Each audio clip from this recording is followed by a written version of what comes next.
So there was once this man who had black and white cattle, and he loved his cattle so much that he treated them like his own children.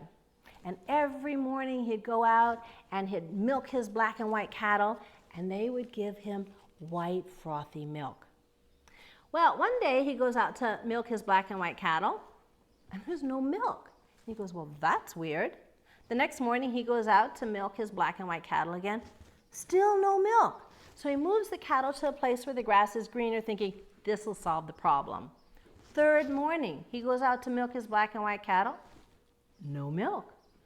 So he says to himself, something is really wrong here. I'm going to stay up all night until I can see what it is. And that's what he did. And in the wee hours of the morning, he saw the most amazing sight. The heavens opened, and down from the heavens came this huge rope. And climbing down the rope were the most amazing women he had ever seen.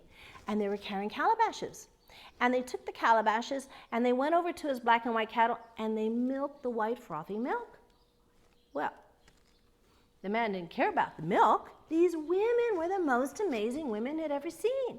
So he ran towards them, and he grabbed one. She shrieked, calabashes, milk flying all over the place as the rest of the women scurried up the rope into the heavens. And he held on tight to her. And the tighter he held, the more she fought. The more she fought, the tighter he held it, until he said, woman, I want to marry you. She stopped fighting. She said, all right, I'll agree to marry you under one condition. Well, what's that? He said. I have this basket that is so exquisitely woven that the lid fits perfectly on the bottom. I'll agree to marry you if you agree not to open the basket until I say so. Is that it? He said. So they were married. And she was a very good wife. And she loved his black and white cattle and treated them as though they were her own children.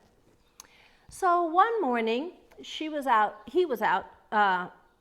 milking the black and white cattle, and he was sitting around the house, and his eyes went up to the top shelf where the basket was, and he goes, we've been married a long time. All of what I have is hers. Surely what is hers is mine. It probably won't do any harm to take a peek in that basket now. So he got up, and he took the basket down from the shelf, and he put it on his lap. And very carefully, he lifted the lid that fit perfectly on the bottom, and he looked inside. He said, I can't believe she's made such a big deal out of this. There's nothing here. He put the lid back on the basket, put the basket back on the shelf. So when his wife came home, she said, so, husband, what have you been doing? And he said, I looked in the basket. Oh, she said, you looked in the basket? Yeah, I can't believe you made such a big deal out of this. You looked in the basket. And what did you see? Nothing. There was nothing there. You looked in the basket and you saw nothing. If only you would have waited, I would have shown you how to see what was in the basket. Now I must take my basket and leave. She left him. And the old Kikuyu storyteller says, mankind still thinks those things of the spirit which cannot be seen are nothing. Now I tell you this story because what happens in the field of eating disorders is that those who struggle with an eating disorder, concerned family member and friends, and sometimes even professionals, they don't understand that it's not simply about what you can see. It's not simply about the food, that there are invisible forces, forces that we can't see with these eyes, that it's driving the disordered eating behavior.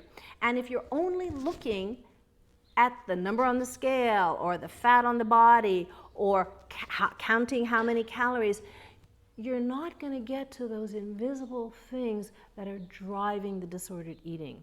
And if you don't get to them, you can't really get to full, complete recovered period. Because eating disorders, they're like a weed. If you just cut them off at the top, given the right circumstances, it's going to come right back. But if you can go down and get the root issues, those that cannot be seen with these eyes, and clear that, it's a done deal. It's done. So that's why we focus so much on getting to those underlying issues, so that you don't have the revolving door situation where somebody can actually go in, get to what's at the root of it, and then be done with it. But unfortunately, so many people think it's just stopping the behaviors and that's it. And they might try to white knuckle it, or they might try to just distract themselves. And what happens if those real issues aren't resolved, they can get played out someplace else, or the eating disorder can come back.